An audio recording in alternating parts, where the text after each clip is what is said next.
Yan. Welcome to Tugigaraw. Hindi ko alam kung anong tawag dito. Pansit. Batil pato. Pansit, batil pato.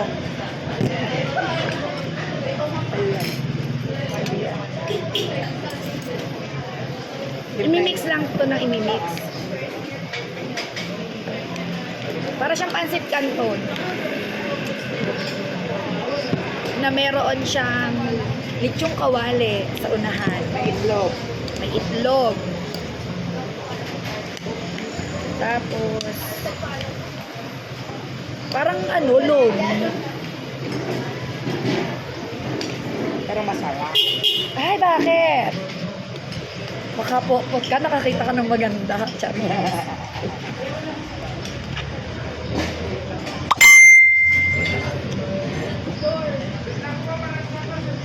Ano masasabi mo? Ay, Ito, sibuyas. yung sibuyas pa ilalagay din. Oh, tama. Masarap. Ibang lasa. Bakit ba?